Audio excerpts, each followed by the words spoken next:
Assalamualaikum warahmatullahi wabarakatuh. Selamat siang. Yang terhormat Bapak Hafiz Rafiuddin, SH, SPDI, selaku dosen pengampu mata kuliah Pendidikan Pancasila. Kami dari kelompok 9 ingin memaparkan presentasi mengenai memperkokoh persatuan dan kesatuan bangsa. Nah, di sini saya sebagai moderator yaitu Mikael Gisetianto dengan NIM 52134 yang akan memandu jalannya presentasi kali ini. Untuk kelompok 9 sendiri yang terdiri dari yang pertama Ginanjar Tribowo dengan NIM 52134-22009. Selanjutnya ada Elvina Belva Fitriah dengan NIM 52134-22014. Selanjutnya ada saya sendiri Mikael Gisel dengan NIM 52134-22015. Kemudian ada Anin Bilmarhamah dengan NIM 52134-22017. Selanjutnya ada Ilyasa Alafial Majidah dengan NIM 52134-22043. Selanjutnya ada Daru Hafsari Ambarwati dengan NIM 52134-22068. Selanjutnya ada Indah Sahyani Puspitangningrum dengan NIM 52134-22070. Selanjutnya ada Ali Isya Bahrum dengan NIM 53114-22048. Selanjutnya ada Raka Hafiz Pramana dengan NIM 53114-22050.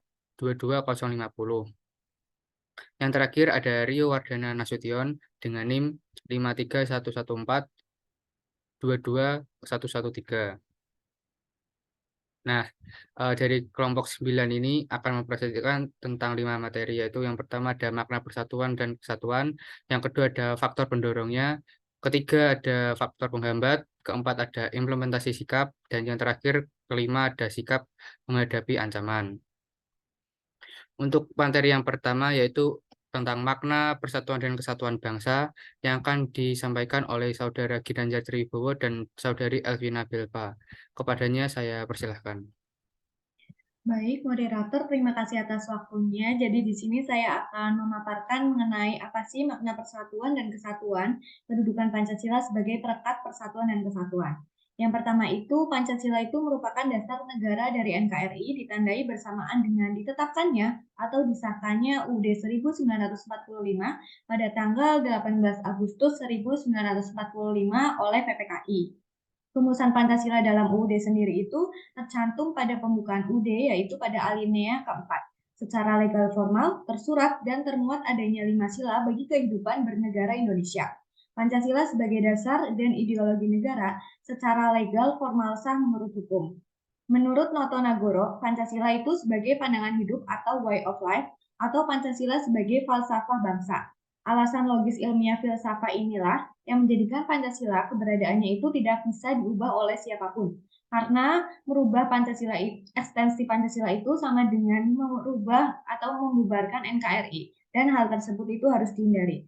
Untuk pemaparan selanjutnya akan dibacakan oleh teman saya, Ginanjar. Terima kasih. Baik, terima kasih.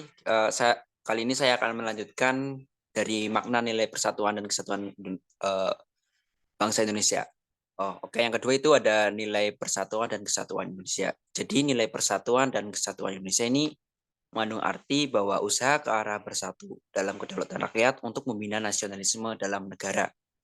Nilai persatuan Indonesia yang demikian ini merupakan suatu proses untuk menuju terwujudnya nasionalisme dengan modul dasar nilai persatuan.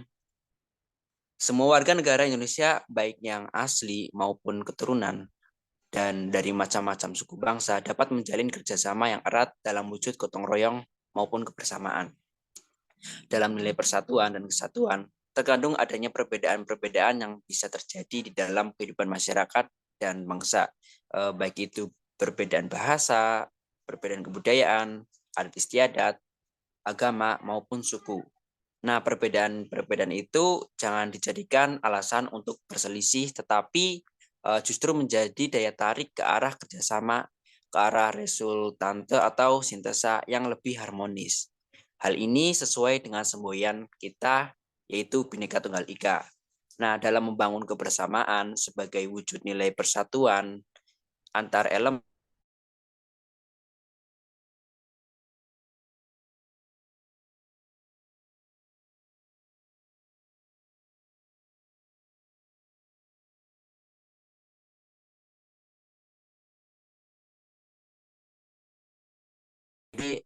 dambaan bangsa Indonesia seperti yang didengung-dengungkan oleh para founding fathers kita. Terima kasih, saya kembalikan ke moderator. Baik, terima kasih Saudara Ginanjar Tribowo dan Saudara Elvina Belpa atas pemaparannya. Selanjutnya ada faktor pendorong persatuan dan kesatuan yang akan disampaikan oleh saya Mikael Kristianto dan Saudari Anin Bimarhamah. Untuk faktor pendorong persatuan dan kesatuan bangsa Indonesia itu terbagi menjadi dua. Yang pertama itu pergerakan nasional dari tahun 1908 sampai 1946. Nah, dari poin pertama itu terbagi menjadi empat, yaitu yang pertama ada kebangkitan nasional, yang kedua ada organisasi-organisasi pergerakan nasional, yang ketiga ada Sumpah Pemuda, yang keempat ada perjuangan masa pendudukan Jepang. Untuk yang kedua itu ada Pancasila. Nah, untuk yang pertama eh, dari pergerakan nasional dari tahun 1908 hingga 1946 itu yang pertama sebab pertama itu kebangkitan nasional. Nah, penjajahan Belanda di Indonesia itu menyebabkan berbagai reaksi dari bangsa Indonesia sendiri, seperti perlawanan di berbagai daerah. Namun belum ada kerjasama melalui organisasi yang teratur. Penjajahan tersebut juga mengakibatkan kemiskinan dan ketidakadilan bagi rakyat. Pada awal abad ke-20, bangsa Indonesia mulai bangkit dengan munculnya organisasi modern pertama, yaitu Budi Utomo, yang awalnya bertujuan dalam bidang pendidikan dan juga budaya, namun kemudian juga aktif berpartisipasi dalam lapangan politik untuk mencapai kemerdekaan bangsa Indonesia. Untuk sebab yang kedua itu ada organisasi-organisasi pergerakan nasional. Setelah organisasi pergerakan muncul, ada gerakan politik sulit bergerak dan semakin mengarah ke kekuasaan kolonial. Perang Dunia Pertama itu membuat pemerintahan Hindia Belanda lebih hati-hati terhadap gerakan politik. Presiden Amerika Serikat Wilson mempengaruhi para tokoh Indonesia dan Partai Nasional Indonesia atau PNI yang dipimpin oleh Soekarno telah muncul. Pada tanggal 28 Oktober 1928, pemuda Indonesia mencetuskan Sumpah Pemuda. Gerakan nasional dengan tujuan Indonesia Merdeka dibatalkan dan kemudian muncul partai-partai moderat seperti Parindra dan Gerindo. Nah, untuk materi selanjutnya akan dijelaskan oleh Saudara Anin.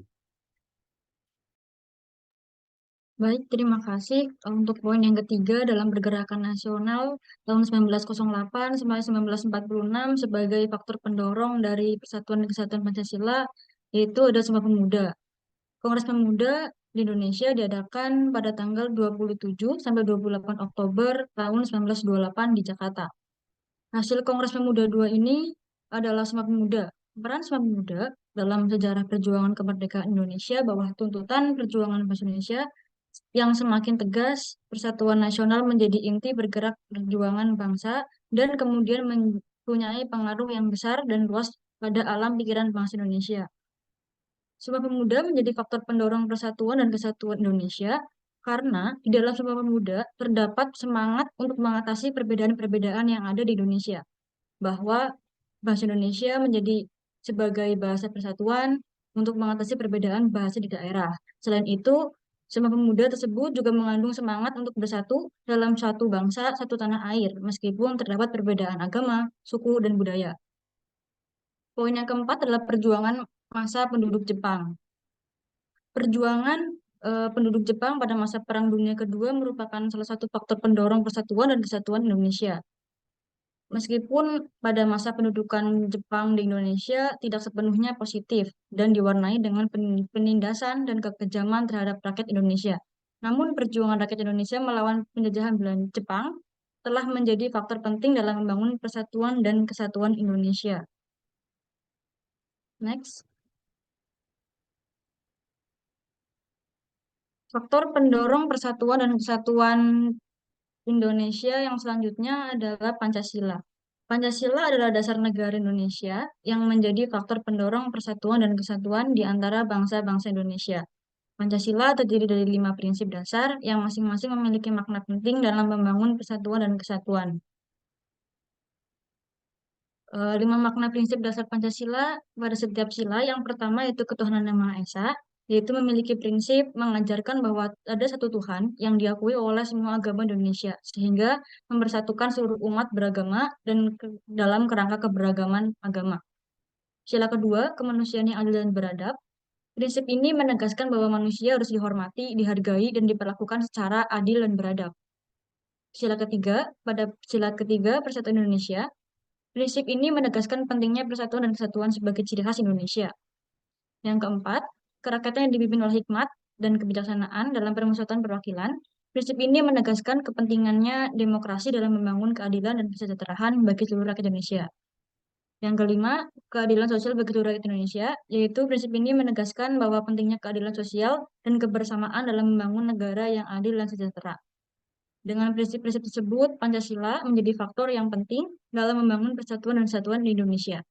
Karena prinsip tersebut mendorong seluruh warga negara untuk bekerja sama dan memperjuangkan kepentingan bersama. Sekian pemaparan dari saya kembalikan ke moderator. Baik, terima kasih Saudari Anin atas pemaparannya. Selanjutnya ada faktor penghambat persatuan dan kesatuan yang akan dijelaskan oleh Saudari Ilyasa Alafial dan Saudari Indah Hapsari. Kepadanya saya persilahkan. Baik, terima kasih moderator untuk kesempatannya. Saya lanjutkan yaitu pemaparan terkait faktor penghambat persatuan dan kesatuan. Faktor penghambat persatuan dan kesatuan dibagi menjadi dua, yaitu faktor alamiah dan faktor sosial. Faktor alamiah sendiri terdiri dari faktor geografis dan keadaan dan kemampuan penduduk. Sedangkan faktor sosial terdiri dari faktor ideologi, politik, ekonomi, sosial, budaya, dan HAMKAM. Next. Faktor alamiah penghambat persatuan dan kesatuan. Yang pertama yaitu letak geografis. Indonesia berada pada posisi silang dunia antara dua benua yaitu Asia dan Australia, serta dua samudra yaitu Samudra Pasifik dan Samudra Hindia. Indonesia menjadi lintas perdagangan dunia yang penting dan berada pada persilangan pengaruh dari dua kawasan yaitu kawasan Asia dan Australia yang dalam banyak aspek membawa perbedaan yang cukup tajam.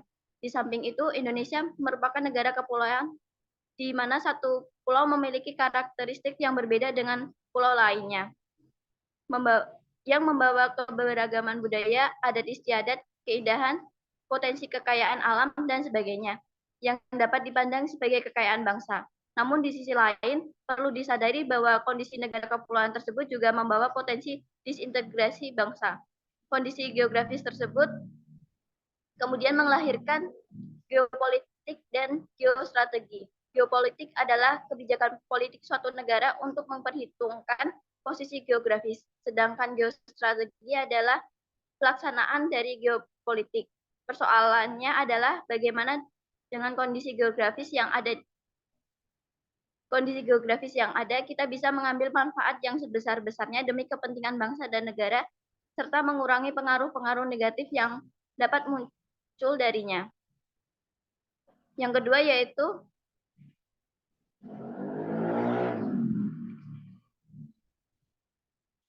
yaitu keadaan dan kemampuan penduduk. Ketahanan nasional sangat dipengaruhi oleh kondisi kependudukan. Oleh karena itu, dalam rangka pengembangan ketahanan nasional, kita harus melihat persoalan-persoalan apa yang ada dalam kependudukan kita dan bagaimana pengaruhnya terhadap ketahanan nasional. Persoalan kependudukan di Indonesia secara garis besar dapat dikemukakan sebagai berikut. Yang pertama, jumlah penduduk yang besar dengan tingkat pertumbuhan yang relatif tinggi. Dua, persebaran penduduk yang tidak merata, di mana sekitar 60% penduduk Indonesia berada di Pulau Jawa yang luasnya kira-kira hanya 7% dari seluruh wilayah Indonesia. Yang ketiga, terbatasnya lapangan kerja yang tersedia sehingga mengakibatkan tingginya angka pengangguran. Yang keempat, kualitas penduduk yang relatif rendah, baik dilihat dari tingkat pendidikannya maupun penguasaan keterampilan. Yang terakhir, komposisi penduduk yang didominasi oleh penduduk usia muda, sehingga membawa konsekuensi penyediaan fasilitas pendidikan dan perluasan lapangan kerja. Di samping itu, dengan komposisi penduduk yang demikian, diperkirakan pada masa mendatang, tingkat pertumbuhan penduduk akan masih tinggi. kalau tidak ditangani dengan baik akan menimbulkan masalah-masalah sosial seperti pengangguran, kekurangan gizi, munculnya kawasan pemukiman kumuh, dan sebagainya. Kondisi tersebut pada akhirnya dapat memicu timbulnya sikap dan perilaku menyimpang seperti kekerasan, kejahatan, prostitusi, dan semacamnya, yang dapat mengganggu perwujudan ketahanan nasional. Sekian pemaparan dari saya. Untuk materi yang berikutnya akan dilanjutkan oleh teman saya yaitu Ilyasa.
Mungkin Ilyasanya lagi kehilangan sinyal. Aku bantu aja ya teman-teman. Ada faktor sosial penghambat persatuan dan kesatuan. Yang pertama ada ideologi. Ideologi merupakan kesatuan dasar mengenai manusia dan kehidupannya, termasuk kehidupan bernegara. Ideologi sebagai faktor penghambat persatuan dan kesatuan karena perbedaan paham ideologi yang menyebabkan antar negara memiliki kepercayaan yang kurang bagi negara yang menjalin kerjasama ekonomi. Akibatnya ekonomi negara tersebut menjadi terhambat. Yang kedua ada politik.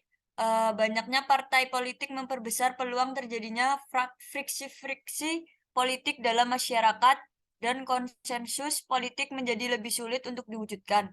Terlebih jika masing-masing partai politik tersebut orientasi politiknya terlalu sempit sehingga perbedaan kepentingan lebih mudah menciptakan friksi di antara mereka.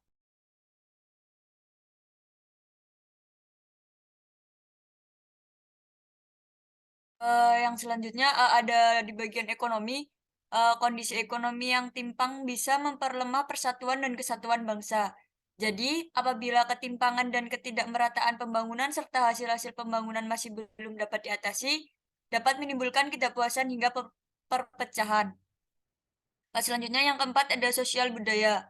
Nilai-nilai budaya bangsa dapat melemah akibat kuatnya pengaruh budaya asing yang tidak sesuai dengan kepribadian bangsa, baik melalui kontak langsung seperti pariwisata maupun kontak tidak langsung seperti internet, film, atau media sosial. Yang selanjutnya ada pertahanan dan keamanan.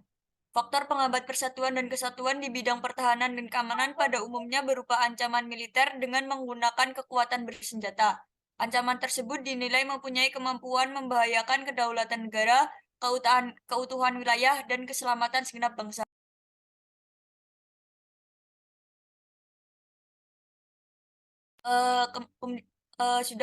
Saya kembalikan lagi ke moderator. Baik, terima kasih atas pemaparannya. Selanjutnya ada bagaimana cara menerapkan sikap dan perilaku dalam mewujudkan persatuan dan kesatuan bangsa yang akan disampaikan oleh Saudara Ali dan Saudari Indah Cahyani. Kepadanya saya persilahkan. Ya, terima kasih. Di sini saya akan memaparkan tentang penerapan sikap dan perilaku dalam mewujudkan persatuan dan kesatuan bangsa. Yang pertama yaitu melalui bela negara. Bela negara yaitu mencakup pengertian bela negara fisik dan non-fisik. Bela negara secara fisik adalah memangku senjata dalam menghadapi musuh atau secara militer. Bela negara secara fisik pengertiannya lebih sempit dari bela negara secara non-fisik. Dan bela negara non-fisik sendiri adalah bela negara yang dilakukan oleh warga negara yang langsung maju yang tidak langsung maju perang dengan angkat senjata, tetapi dilaksanakan melalui pendidikan kewarganegaraan dan pengabdian sesuai profesinya masing-masing. Materi selanjutnya akan dipaparkan oleh Saudara Ilyasa. Kepada Saudara Ilyasa, saya persilakan.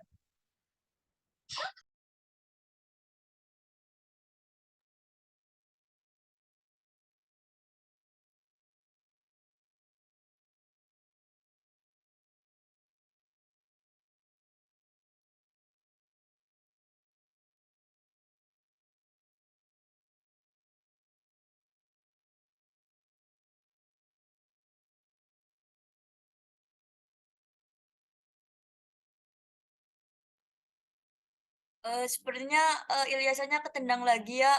Saya lanjutkan lagi. Yang kedua, ada memiliki wawasan Nusantara sebagai wawasan nasional. Wawasan Nusantara merupakan cara pandang suatu bangsa tentang diri dan lingkungannya. Wawasan Nusantara sebagai wawasan nasional Indonesia merupakan penjabaran dari falsafah bangsa Indonesia.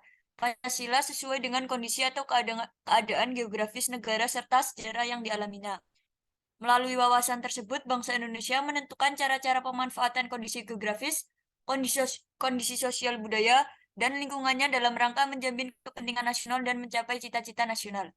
Dengan demikian, wawasan nasional Indonesia yaitu wawasan Nusantara menjadi sumber utama dan landasan yang kuat dalam penyelenggaraan kehidupan nasional menuju perwujudan Indonesia sebagai suatu kesatuan politik, ekonomi, sosial budaya, dan pertahanan keamanan.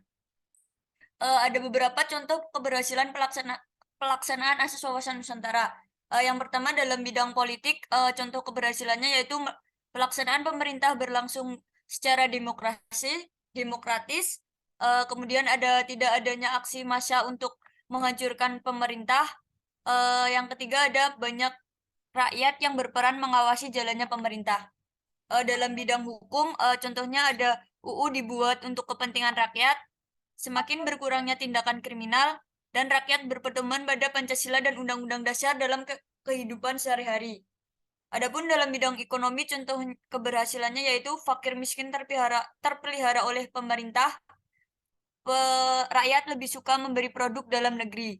Yang terakhir dalam bidang pertahanan dan keamanan, contoh keberhasilan pelaksanaan asas wawasan Nusantara meliputi tidak adanya aksi teroris, wilayah aman dan damai, dan berkurangnya tindakan ilegal yang berasal dari luar negeri. Sekian pemaparan dari saya kembalikan lagi ke moderator. Baik, terima kasih atas pemaparannya. Selanjutnya ada materi tentang mengenai menghindari sikap dan perilaku yang mengancam persatuan dan kesatuan nasional yang akan disampaikan oleh Saudara Raka Hafiz dan Saudara Rio Wardania. Kepadanya saya persilahkan. Baik, selanjutnya tentang menghindari sikap dan perilaku yang mengancam persatuan dan kesatuan nasional. Kondisi bangsa Indonesia saat ini sedang memprihatinkan, khususnya dalam hal persatuan dan kesatuan serta masa depan bangsa. Sejumlah hal menjadi ancaman nyata yang dapat merongrong bangsa ini. Menurut saya, saat ini terdapat 5 hal utama yang menjadi ancaman nyata tersebut, yang harus benar-benar menjadi perhatian khususnya oleh pemerintah dan aparaturnya. Yang pertama ada narkoba. Kondisi Indonesia seharusnya sudah memasuki kategori darurat narkoba. Jumlah pengguna terus meningkat, jumlah pengedar pun tentu sejalan. Jika dibandingkan dengan Filipina, mungkin Indonesia tidak kalah buruk dalam hal narkoba. Ini ancaman nyata. Perlu tindakan spesial untuk memberantas narkoba. Slide selanjutnya. Yang kedua ada terorisme. Tampaknya masih banyak WNI yang mudah terpengaruh oleh gerakan terorisme. Dengan iming-iming surga, mereka sudi melakukan aksi terorisme. Ini ancaman nyata yang amat berbahaya. Kita harus sangat waspada terhadap pengaruh gejolak di Timur Tengah dan fenomena ISIS sungguh nyata merasuk ke segelintir warga kita. Yang ketiga ada TKA ilegal. Masyarakat Ekonomi ASEAN atau MEA bermata dua, satu sisi akan menguntungkan, namun di sisi lain sangat membahayakan. 240 pemerintah harus benar-benar jeli dan hati-hati atas serbuan tenaga kerja asing yang memang dibebaskan masuk ke negara kita, bukan hanya yang berasal dari ASEAN saja, melainkan dari negara lainnya. Apalagi pintu masuk negara kita relatif longgar, sehingga ancaman TKA ilegal cukup besar. Harus hati-hati dan lebih diperketat. Untuk slide selanjutnya akan dibacakan oleh Rio Wardana.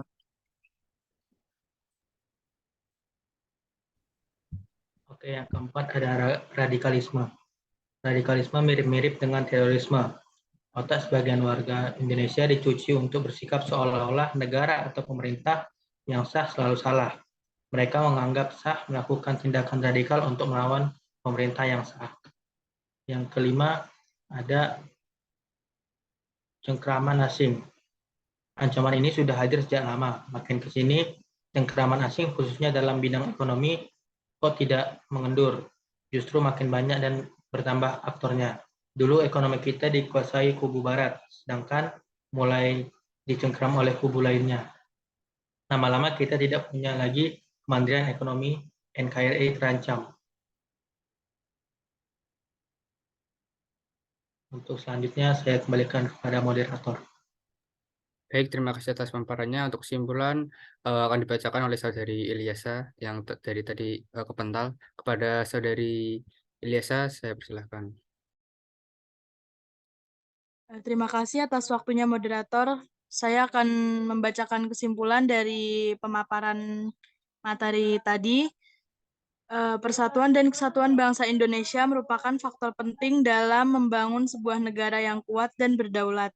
Persatuan dan kesatuan ini mencangkup banyak aspek termasuk persatuan dalam kebinekaan, kebudayaan, agama, dan politik. Dalam konteks Indonesia, persatuan dan kesatuan bangsa merupakan prinsip utama yang tertuang dalam Pancasila. Ada beberapa faktor pendorong dan penghambat persatuan dan kesatuan bangsa Indonesia. Faktor pendorong antara lain keberagaman budaya, kebinekaan, dan toleransi antar masyarakat. Sementara itu, faktor penghambat antara lain ada konflik kepentingan, politik, identitas, dan ketidakadilan dalam pemerintahan. Untuk mewujudkan persatuan dan kesatuan bangsa Indonesia, diperlukan sikap dan perilaku yang positif dari seluruh masyarakat Indonesia. Sikap dan perilaku tersebut antara lain menghargai keberagaman, toleransi kerjasama, dan rasa saling menghormati. Namun, terdapat juga sikap dan perilaku yang dapat mengancam persatuan dan kesatuan nasional seperti intoleransi, radikalisme, dan tindakan terorisme. Dalam upaya memperkuat persatuan dan kesatuan bangsa Indonesia, seluruh elemen masyarakat harus bekerja sama dan mengambil tindakan konkret. Hal ini dapat dilakukan melalui upaya pemerintah dalam menciptakan kebijakan yang inklusif, pendidikan yang mempromosikan nilai-nilai kebinekaan, dan partisipasi masyarakat dalam dialog dan diskusi yang konstruktif. Dengan melakukan upaya-upaya tersebut, diharapkan persatuan dan kesatuan bangsa Indonesia dapat terus terjaga dan berkembang untuk mencapai tujuan nasional yang lebih besar. Sekian, saya kembalikan ke moderator. Baik, terima kasih Saudari Ilyasa atas paparannya. Nah, sampailah kita di penghujung presentasi. Saya mewakili kelompok 9 mengucapkan banyak minta maaf kepada